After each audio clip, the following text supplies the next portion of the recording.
Well, again, everybody, and welcome back to the daily edition of the Trig Podcast of Joy on this Sunday after Thanksgiving. So, happy post-Thanksgiving Sunday weekend. I hope that you're having an awesome day. My guess is that most of you are going back to work tomorrow. Maybe you've been already back to work, maybe back to school. You may have had one of those super busy weeks. But whatever you went through, I hope that you enjoyed your holiday weekend, and that as we get ready to go into the Advent season, Advent meaning the announcement or the coming of Jesus, these next 4 or 5 weeks till Christmas, I hope that you will be filled with joy and with laughter and with hope for a better 2019. I know I am hoping for a better 2019. Where is my ghost bell? Hold on here. There it is. Let's hope for a better year, 2019. And so I want to talk to you this day about the idea of never giving up, and thinking about a little bit of just my last maybe 10 years, and certainly the last few years, and my personal commitment to never giving up no matter what happens. And I think that if you've had a year like I've had, or like many of us have had, it's easy to want to give up. I know that I have felt those fears or those desires, or maybe lies, maybe is a better way to put it, to give up on different aspects of my pursuits. But I think at the end of the day, my commitment has always been to never, ever give up, to never compromise my beliefs and my commitments, my goals, the things that I believe in. And I hope that maybe my story of how I continue to never give up, I hope that my story can encourage you to do the same in your own life, whether it's in your financial goals, maybe your health goals, maybe in your own personal career goals and desires. So I want to take you back a little bit to maybe to start with a friend of mine, a virtual friend of mine, Cliff Ravenscraft, who I really admire his life. And he's a man about my age with a wife and family about my age and stage of life. And so I listened to his podcast. I encourage you to do the same. It's called the Cliff Ravenscraft Show, and I will put a link at the bottom of this episode.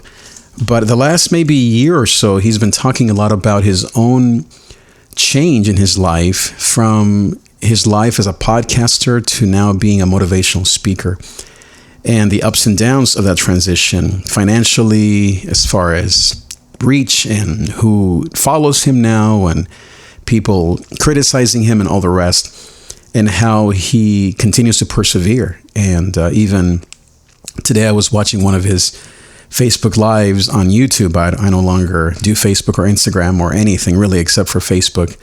For YouTube. But I was watching his video today, his vlog, and he was talking about just even this week, I guess, just some of the concerns or the challenges that he's experienced in making the transition from a very successful business as a podcast answer man to becoming a motivational speaker and basically rebuilding his life again as for a second time.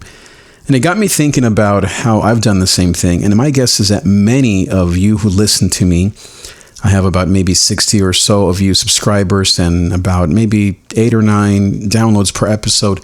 Small numbers, but I know that the people that listen to me, my guess is that you can relate to my story as well as Cliff's story in terms of rebuilding your life or restarting your life, whether it's at midlife, whether you're in your 30s or 20s, or maybe you're in your 50s or 60s. It seems like life brings to all of us these moments of restart, of resurrection. And handling those ups and downs can be very, very challenging. And what I love most about Cliff's podcast, and I hope that I can be the same thing to you, is the honesty, the rawness, I guess is what he calls it. I don't consider it raw, but maybe some people consider it raw. I just consider it honest.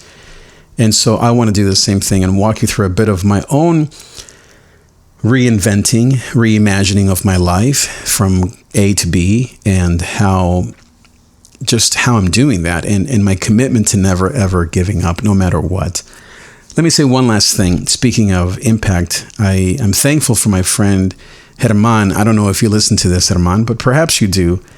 I was really inspired by my friend Herman in Colorado, who called me a few weeks ago with similar inquietudes, as we say in Spanish, maybe similar experiences. He also is in the process of moving from A to B, from what he's been doing to what he longs to do. And somewhere along the lines, I don't know if it was a Facebook post or maybe something that he saw, maybe on this episode, heard in this episode, something along the lines, along the way. Maybe it was just our time together when we actually were we lived in the same city. Maybe it was just that time. But regardless, something in our relationship meant a lot. I know it meant a lot to me and to him as well. And when I moved back from Colorado here to California, I told him very honestly and very, I guess, clearly how I had to leave, even though there was success in what I was doing at the time. I felt like I had to leave in order to actually move up to the next level. And so my point with that is that you never know how your own life, how your own story can impact somebody else's life. Maybe not this month, but maybe in a year or 2 or 5 years. That's why I love this podcast, because I think that the more that I can record or document my process, the more that hopefully you or maybe you in the future can relate to it and connect to it. And even as Cliff says, maybe just to leave this as an online journal for our children and for maybe even our grandkids, etc. So with all that said, let me tell you a little bit about kind of what I mean by never giving up, and especially when it comes to my career. So as many of you know, my first life was in music, and I still love music. It'll always be a part of me. I'm still making beats even to this day. I play music, I play bass in church, I sing, I write here and there, etc. But after maybe 20 years or so of doing music professionally in the church, I felt a very distinct shift that was happening in my life, which really had been there for many years, but I had been ignoring it. And that was to preach and to be a lead pastor, to be the senior pastor, as they call him, and to do that sooner than later. And I would say the first time that maybe someone else saw that in me was a good friend of mine, a mentor of mine named Oscar. And I remember he came to me maybe in my late 20s. So this was maybe, 25 years ago or so, 20 plus years ago. And he said to me, "Trig, you need to pastor a church. And I have these seminaries that are cheap, that don't cost much, but you can go to school and plant a church or pastor a church." And I mean, he was a man probably my age now, maybe in his late 40s, 50s, and he could see in me that potential. He knew my gifts. And at the time, I just didn't really think much about gifting. I don't know if gifting is kind of more of a millennial thing, or maybe it's just something I was just asleep to. But I knew I loved music because people told me that.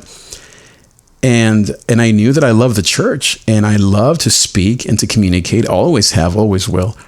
But I never had, maybe because my parents weren't near me, maybe a lack of mentorship, maybe a lack of, input. I never, let's say, put two and two together and say, I want to be a pastor, a lead pastor, and communicate and lead and have all that stuff. I always had the gifts, always had the inklings, the inclinations. People saw it in me, but for whatever reason, I was late to the party until really my late 40s, almost to my 50s. And so I'm 49 now. And I've been a lead pastor now for the last about 5 years. And I think and I would say that 5 years prior to that, I was sort of in limbo, unsure, trying to go from music to lead pastoring. And I think it took me 5 years to kind of finally find my way to that. And so, but what I want to describe even more than that is the challenges of staying true to that reality, to my truth. Because I think whether it's personality or input or people pleasing, I've always tend to go with the flow. Even though I have always known my truth and I've been a very happy man, I still am a very happy man to this day. Sometimes if I don't have the encouragement or the input from someone else, from an external source, I tend to not listen to my own voice. And that could be an INFJ thing, that could be an Enneagram 3 thing, I don't know. It could just be my temperament. But unfortunately, I feel like I didn't listen to my own voice until later in life. And so when I did music for all those years, I loved it. I love it to this day. As I said, I would say that I'm going to go to the grave playing my guitar or singing or enjoying music, especially music that is sacred, worship music, as well as my own songs. I write a ton of songs. I haven't written a song in years, but during that prolific season, I wrote maybe over 50 songs, maybe even 100 songs. And I have my CD. You can also go to iTunes or Spotify and check out, just type in my name and you'll see my EP of, I think it's 5 songs that I recorded back in 2013 called How Do You Feel? But at the end of that season of music, something that people still maybe miss in me, at least those who knew me from that season, which was a very long and fruitful season. At the end of that era, I felt that season was coming to an end. And I would almost maybe dare to say that I was 5 to 10 years maybe late to the party. Maybe I should have left music 5 to 10 years prior to when I did in, 2013? This is 2018. No, it was more like 2003. It's been about 15 years, I think. I'm not great with details, but it's been at least 10 years since I left music and music in the church and worship and being a worship leader and worship pastor. And I remember that when I was doing music, I had many, as I said, moments where people would speak into me to try to move me towards that next level. But as I said, for whatever reason, I never did. So finally, through a lot of tough circumstances and God and destiny and who knows what all, obviously God's Spirit leading me, He pushed me out of worship. And I felt in my heart that I was done forever with worship in the church. It was partly disappointment, partly just my calling. I think that when you could call it disobeying. You're disobeying God, or maybe let me spin it positively. When God is changing you and moving you on, if you stay too long, which is what I did, He will kick you out. He will throw you on the curb in a nice way. Let's just hope, right? And He was kind to me, so I thank God for that. So He pushed me out, and for the next, as I said, for maybe the next 5 to 6 years, I spun my wheels. I felt out of place. I lost even a sense of my faith in the church. Yeah, definitely. Never my sense of my faith in God or any of that. I think that's honestly silly to think that you can lose your faith, but I know some people do. But I would say mostly I lost my belief in the church. I remember a meeting that I had with some friends, all pastors, friends of mine, and one of them was very angry at me that I had lost my faith in the church because he was about to start a church. So obviously he was on the opposite end of that. So, and really we were both right. I was done with church, and like my other friends said, Trig, the church is beautiful. It's the bride of Christ. And I remember just saying all these negative things about the church, but I was just speaking from my own pain. And it makes me understand people now that go through pain, that leave the church, all the nuns and the what do they call them? The nuns and the whatever they're called, people that have left the church. And so all of those people that moment or that year of leaving the church was very important to me. I remember throwing away all of my seminary books, all of my notes from school, and it was like a purging that I had to go through. I remember when we got to Colorado, I filled maybe 2 or 3 trash cans, those big plastic bins, just with all my stuff, my books, my notes, my music, everything. I didn't throw away my guitars, thankfully, but I definitely was needing to purge my life from my previous life. So by the grace of God, as God always does, He allowed me to come into a new church. And so I did music, but I also did more neighborhood stuff and more basically church planting in a very, I would say, in a very safe environment, more through home Bible studies and a house network per se, and neighborhood events and picnics, and getting involved with city government and helping at the local elementary school, and more of that, what I guess now is called social justice or the neighborhood movement and those kinds of things. Back then, I was ahead of the curve, as sometimes God leads me to be, and I got involved in that, and I gathered a team around me, and we were very successful in bringing neighbors together around love and compassion, regardless of faith, while still being Christ-centered and having Bible studies. And I even had a concert of my music that was kind of a witness, I guess we could call, to all of those neighbors. And so we only had like 3 or 4 people come, but it was still a wonderful attempt, or kind of a step forward, trying to come out of the church bubble, I guess, to something more real, something that brought together more aspects of my life. I remember maybe the most successful event that we had was actually hosting a boxing match party at our house. I think it was Pacquiao, and I forget who he was fighting. Maybe what's the name of that guy? Not Quito, Tico, Tiki, I don't know. Anyway, so he fought this guy, Margarito, perhaps it was. And I remember we had 10 or 12 people, mixed a mixture of both church people and neighborhood friends and elementary school friends. So it was a real successful night in my eyes, because it was an event that was at our home, but it wasn't at church. It wasn't a church thing. And yet there was a sense of peace, and most of all, we hosted it. So after that, we left that community and we started our own house church. That was just more of a family Bible study, trying to kind of get through that season of uncertainty once again, of jobs and where to live, and should we move back to California or not. I remember during that time, I restarted my podcast and I called it Neighbors Abbey. And it was really beautiful. We did readings from the scriptures, from the lectionary, from different traditions. And I remember having my whole family, Rochelle and our 3 little kids back then, this was 10 years ago or so, would read. And I still have maybe a few of those episodes recorded. I hope so.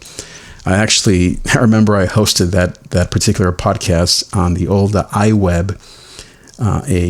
It was a web builder app by Apple, and I remember using that, and I got it onto iTunes, I believe, or maybe it was just on my website. But either way, it was a wonderful attempt to move out of the traditional church environment into, maybe let's call it, the world, and yet bringing Christ, bringing Jesus, bringing our family, bringing all of our values and into the new world, and yet trying to figure out what that really meant and how to move through that very confusing time. And so we finally moved back, and for the next 3-4 years, the confusion continued in my life. I was very uncertain. I knew I didn't want to go back to the church. I definitely knew I didn't want to go and do worship in the church. I would still play music, of course. I would still help here and there and play, but I had many jobs for the next 5, 6, 7 years. I did everything from administrative stuff to selling solar panels to being involved in city stuff, all kinds of silly and fun and online marketing, and I mean, all kinds of stuff that I tried for, I would say, those 5, 6 years. Just trying to find my way, knowing that I love Jesus, yes, but I didn't know what that meant in terms of my passion to love people and to eventually to go back to my original love, which was the church. So I was at the church at USC here in LA, and one day I met this beautiful lady named Connie, And I don't know how we struck up a friendship, and we eventually got talking about Jesus, and we found out that we were both Christians. Of course, I mean, we were at the same church, so we had a lot of things in common. And long story short, we started a Bible study that grew to 2 or 3 people. And then I included some of the students, and it was just a very innocent and yet genuine Bible study. We would do prayers. We had candles that I would light. We had very honest conversations. People were really touched, and I would sometimes bring out my guitar and sing a few songs, and of course they loved that. And that, quote, Bible study remained for maybe a year or 2. We did it for a long time, every week, and it was something that all of us, just 3 of us, maybe sometimes it was just the 2 of us, but at least it was the 3 of us, Connie, her friend, and myself. And so through that Bible study and that year or so of praying together and reading the Bible together, and me being the leader, I guess, or the pastor, to those 2 lovely ladies, really ignited in me something, like Philippians 1 says, that needed to be fanned into flame. That same fire that my friend Oscar, saw in me when I was 23, 24, had always been there. Maybe it had lost its way. Perhaps it was just confused. But the point is that in that year, God, in his mercy and compassion, once again called me out to not do worship anymore, but to be a communicator of God's word, and to be a leader of a movement, and to finally maybe once again kick me in the butt and throw me out, which is what happened again. I got thrown out of that church, you could say, and in a very difficult and alarming way, God threw me out once again, kind of like Jonah in the whale or the big fish's mouth or stomach, and he threw me out onto shore to finally do his will, which had been in me forever. I wanted to say before I forget, just going back to those signs, I think that there are always signs that God puts along the path that are trying to lead you forward, but sometimes we ignore them. But one of those moments was I went to this leadership conference at a church many people know called Willow Creek Church up in Illinois.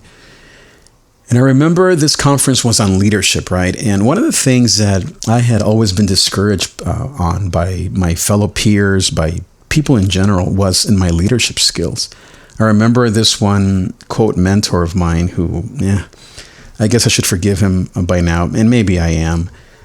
His name was, well, I won't say his name, but I remember we had this Bible study, and I was teaching the Bible study, and really I had felt a lot of passion and desire, and maybe I was not very good at the time. I don't know if I'm that good even now, but I definitely, actually I'm not going to say that. I am very good now, but back then I certainly had less experience. And he would constantly put me down. He would constantly say, no, you just play the guitar. Because guess what? He wanted to be the speaker. And even though here's a grown man in his 40s, maybe 50s, with a gray beard, and I remember balding head, and there was a group of maybe 20, 25 kids, mostly my age, he kept pushing me aside. And that was just one of those horrible moments of many where I was discouraged by leaders in the church from using my gifts. Another example of that, back to the conference, we were at this conference, and the speaker said, if you believe you have the gift of leadership, please stand up. And I stood up. I mean, without hesitation, I knew in my heart that God had given me, forget a gift of leadership, God had given me a call and a passion to lead his people. And I remember on the way back, or maybe the week after, one of the more known pastors in my church came to me and said, you shouldn't have stood up. You don't have that gift of leadership. I do. And so you can see how jealousy sometimes can destroy people. And I can tell you maybe 5 or 10 times that has happened to me, where people that I believe were put there by Satan, or maybe they just simply were being selfish and jealous, or all of the above, they try to discourage me. And yet at the same time, there were people like my friend Oscar who were very who were encouraging me to pursue my gifts, and maybe I just didn't see it. I also had another friend, speaking of good mentors. I remember, I forget his name. Maybe it was, I forget. I know his band was the JC Latin Band. I forget his name, but the leader of the band similarly saw leadership gifts in me. And I remember he had a meeting with me. I mean, this was, maybe I was older by now. Maybe I was 30 or so. I don't know. But I remember he had a meeting with me. He took me out to lunch to offer me the lead position of his band. This was his band. And he had put it together and all this stuff. But he saw in me these gifts that I really didn't see in me. And this was in music, yes. But I don't think he was just noticing the music. He saw this leadership stuff in me. This drive to succeed that I was just really almost unaware of or naive to. And in a good way, I didn't care about my gifts. I just wanted to play music and lead and change the world. It was just a natural thing for me. And that's the point, right? When you have a gift, it's just natural. It's easy. And yet other people, they either encourage you or discourage you from that. And I was discouraged many times, but I was also encouraged. And I guess maybe just again to repeat what I said earlier, I think not having my mom and dad near me, and it's not an emotional thing for me, I have to tell you, meaning in terms of what I'm going to say, but I think that not having them near me to encourage or to see my gifts or to guide my gifts was really maybe a detriment. And I can pretty certainly say that stalled maybe my growth per se, or maybe my pursuit, or like my wife says, I just wasn't ready. But I do believe I was ready. I just didn't. I didn't have. Unfortunately, I needed outward input, and I always have. And unfortunately, I didn't get enough of that. And unfortunately, the times that I did get it, I just didn't listen. So maybe you can relate to that. So, well, let me see. So finally, after that Bible study at the church at USC, I felt like, and I got kicked out of that church. I got let go. I finally felt clear. Like even though I was panicking in terms of money and income and all these things, inside of me, I felt as clear as ever. I knew what I had to do next. And even though I didn't find a church to be the lead pastor for another year, I think, about a year, I was committed and focused on my next steps. I knew that now was the time at 40 plus, 44, 45. It was, as I said, here I am late to the party, like whatever that saying is, I just came late to the party. But regardless of that, I knew that now was the time. And all of these years of training and waiting and maybe even disobeying, ignoring God's call upon my life to lead and speak and lead a movement of people towards success and towards Jesus and towards, just like my story, never giving up. Instead, I didn't do that. But finally, I came into my own. Long story short, I became the lead pastor of a very small church of about 20, 25 people. Then after that, I left that church because it was a horrible fit. I had other opportunities that would pay me more, doing missions, not missions like in another country, but doing like outreach stuff, of course, doing music again. I had many opportunities to make good money, more than I had ever made, doing other things that weren't being a lead pastor. But I knew I was clear in my mind, even though I was scared because of finances and all those normal things that are very difficult, especially for a male to give up or to not worry about. It's difficult stuff. But I was clear. And so I remember even just a few years ago, I had a church that offered me a pretty nice position in a very nice church, a very comfortable place with a lot of fringe benefits and a lot of bells and whistles, doing music again. And because of that gift that God's given me, I've always been offered jobs in music. And not that I don't love music, but that's no longer what I identify as. I will always be a worshiper, but not a worship leader, as in instead of a lead pastor. I identify now, it's funny to say it that way, but I know that God has gifted me and called me and shaped me from birth. This is where it gets very clear to me.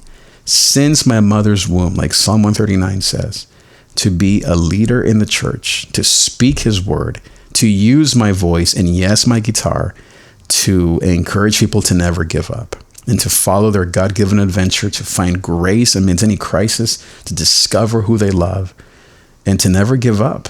And to put God first in their lives, no matter who they are, age, color, shape, size. If you've been around the block, if you're a nun or whatever they call the other people that just left the church or whatever, whoever you may be, I am convinced that Jesus is the answer to your questions, to your need, to your longings. And then specifically or especially people that deal with anxiety or mental health issues, depression, not all the other heavier stuff, schizophrenia or bipolar, but certainly, quote, the more mainstream things of anxiety and depression. Those I definitely believe in and I have experienced in because of my own story.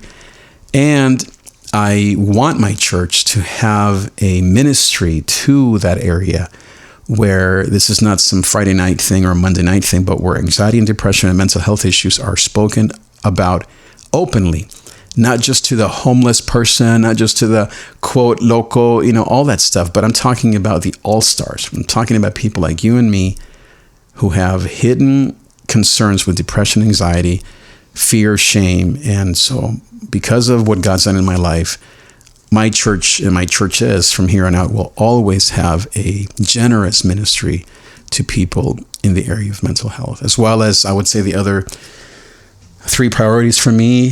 First and foremost is powerful worship. Because of my history as a worship leader, I know the value of having worship be at the heart of a church. Second is powerful preaching, and I believe that's centered around my gifts and what God's given me as a communicator, as a discerner of God's word. I have a certain style and type and personality and all these things. I have people that don't like the way I speak, and I have others who love it. And it really doesn't matter who loves it and who doesn't. I am faithful to what I believe God has given me into the way that I see God's word. And one thing I can say is that my pursuits are two when it comes to preaching. First and foremost is to honor Jesus. And second is to reach especially lost people who do not know who Jesus is.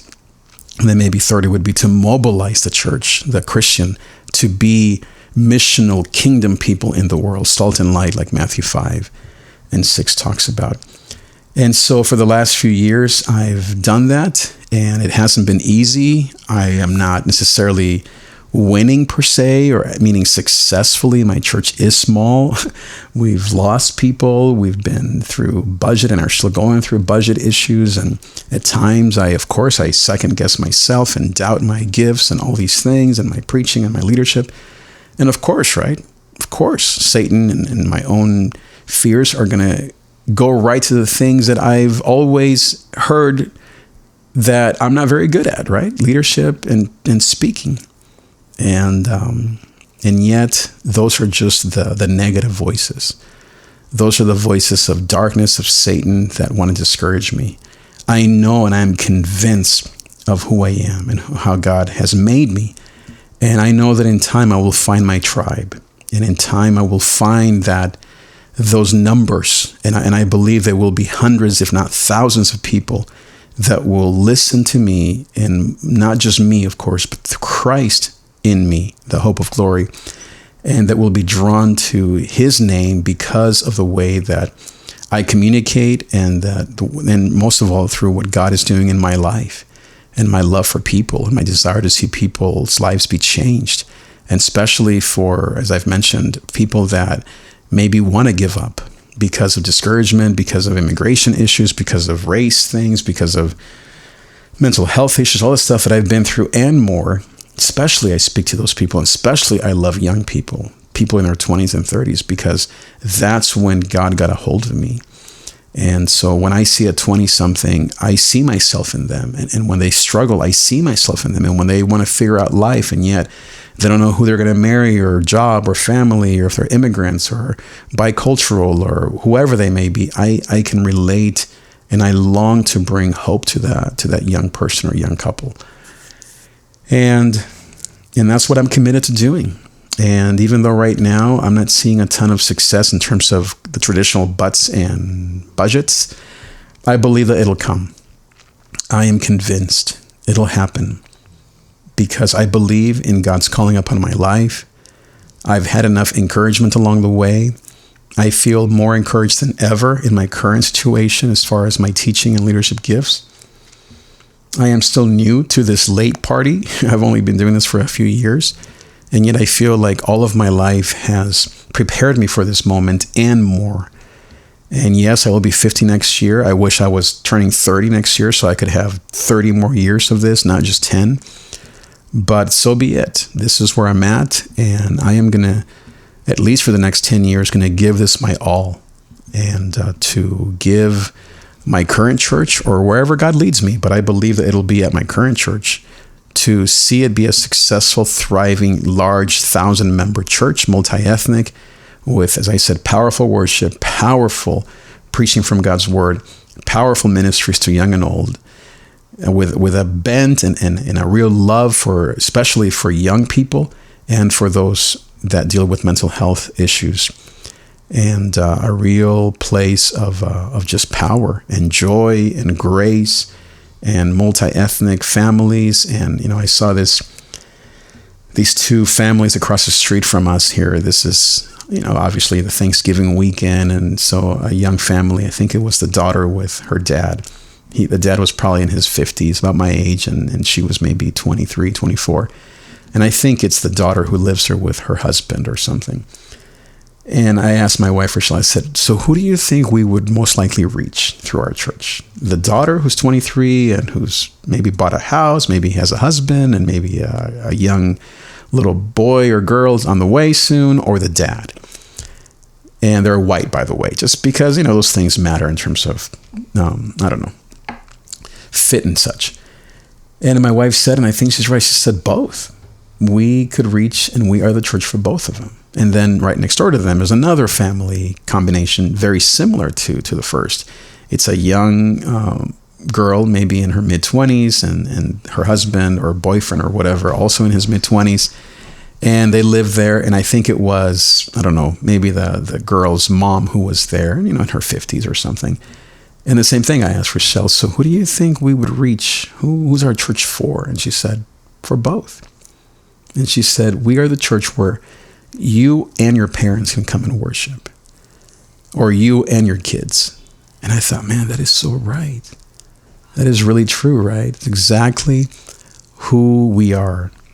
And so through all of that, maybe this journey of so many experiences, positive, negative, many difficulties, many discouragements, many times of feeling just like giving up, or like maybe it's me, or maybe it's just the wrong fit, or all of these things.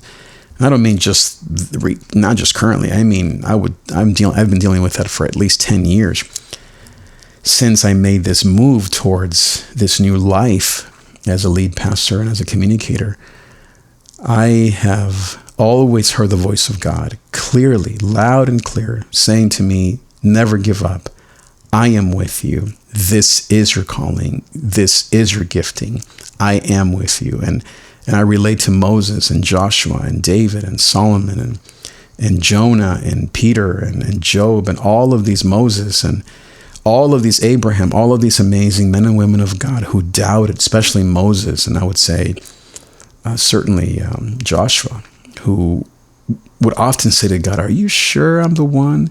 And yet God kept saying, yep, I'm 100% sure. And whenever I would hear that from God, it resonated as true in me as I look back at who God has been in my life, and my parents' prayers and my mom's prayers and my wife's support and what I feel inside. Could I be wrong in all of this? Maybe, but I'm not, because I know that God is with me. And even if I was wrong, and even if I shouldn't have left music, and I should have stayed with music my whole life, like many of my friends, you know what? I will go to the grave thankful that I didn't give up on my dream, or really on my calling. It wasn't even a dream. It was more of a push, a calling, an urge to lead and to speak and to shape the life of a community of faith, a church like I am doing now, and I have been doing the last few years, and the success will come. I believe that is who God made me to be. I know that He's testing me. I know that there's a ton of work that has to be done, and patience, and I have to keep growing in all areas. And yet I know that God is with me. My wife supports me. Our 3 kids are with us. And as I recently said to Rochelle, as long as you are behind me, I can do anything. And that's exactly how I feel, because she is with me. And most of all, I am convinced of the love of God and of His belief in me. And when negative comments come, of course they come. Just a month ago, a young leader who I respect, she said, can you just preach differently? And I said, this is who I am. And I believe that God uses me. And so, of course, there are discouraging moments and self-doubt and all these things, but I never give up, because I am convinced of the calling upon my life, of this thing that's been in my heart for really my whole life, 50 years on this earth. And so here's my question for you. What is that urge in your life? What is that impulse, that urge, that thing you just cannot get away from, that you are either ignoring, or it's in the back burner, or maybe circumstances or life or this or that is getting in the way of who you are? And you might say, well, I'm only in my 20s. I can't. Well, in my 20s is when I was disobeying God. Are you going to be like me, or are you going to listen to God's Spirit, even if it costs you everything? So I just want to encourage you to listen to that still small voice, to that loud and clear voice, to those Oscars in your life who may be telling you what you need to be doing, to those voices, and to ignore the many voices that maybe are trying to discourage you. And most of all, to always be very aware of those moments when God speaks to you, and to not disobey. And even, I guess, if you do disobey, like I know I did many times, to know that God is so faithful, that God never gives up on us, that even through difficulties or circumstances or challenges, He will always see you through. And He's guiding you towards His light, towards His will for your life, towards your calling. Don't wait too long. Maybe you are currently doing something that you love, and you need to do it better. Persevere. It might be that you're lost. Maybe you, like when I came back from Colorado, you feel just like in limbo, or like what they call the liminal space in the wilderness. God will lead you. He will speak to you. He will speak to you in the desert. Believe in His name. Trust in Him. Say, Lord, I need you. Speak to me. Guide me. And then guess what? When He does guide you, and those people come into your life, or that voice inside of you, the Holy Spirit rises and tells you to go, guess what? You need to listen.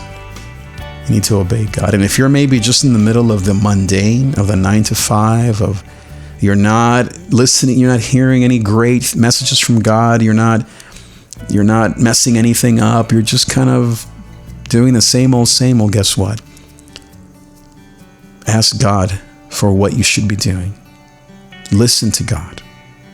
Don't fall asleep at the wheel. Time does pass you by very quickly. I never thought I'd be 50. I'll be 50 in just a few months. I never thought I'd be 50, but I'm not afraid of it. I'm just saying, here I am. And maybe you're 20, 30, 40, 60, 80. It happens. And like they said, that the place where dreams live is not Disneyland, it's the cemetery at your local city. And I thought that's a pretty morbid statement, but I thought, man, wow, how true it is. The place where dreams live is the local cemetery. A lot of dreams, unfulfilled dreams. I don't want to be that person. I want to finish my life, and I have a long way to go. I want to finish my life pursuing every dream possible, my preaching, my leading, these podcasts, my music. Those 2 or 3 things that I know I'm created to do. I want to do more of it and help more people and honor God and be true to the gifts that are in my life. And I know you want to do the same. So do the same. Pursue your dreams. Don't listen to the negativity. Listen to the guides. You didn't have guidance? Look for it. You didn't have those parents that you wish you had? Look for mentors. You did have those amazing parents? Listen to what they said. And most of all, listen to your own voice. Listen to what God is telling you. And are you afraid? You failed before. You're practical, so you're thinking of the money and the gas and how long, and you want to get married. You want to help your family. Of course, guess what? Matthew 6 says, seek first the kingdom of God, and all those things you worry about, they will come in His timing. But most of all, seek God first. Put Him first in your life, and you will live a life of joy, a life of gospel, like we say around here. Thank you so much, guys. Make sure you subscribe, comment, shoot me an email, trig@davidTrig.com. Let me know how you are doing the same thing as I am. How are you not giving up in your own life? I'd love to hear from you. Make sure that you share this episode with everybody in your life. I will talk to you later. Thanks for listening. Thank you for listening to The David Trigg Show. Find the complete archive at davidTrig.com or subscribe for free through the podcast app on iTunes or Stitcher on Android. Each week, we bring you a message of joy, success, and personal power in spite of fear, anxiety, and depression. Because as we like to say, though there's pain in the night, gozo comes in the morning.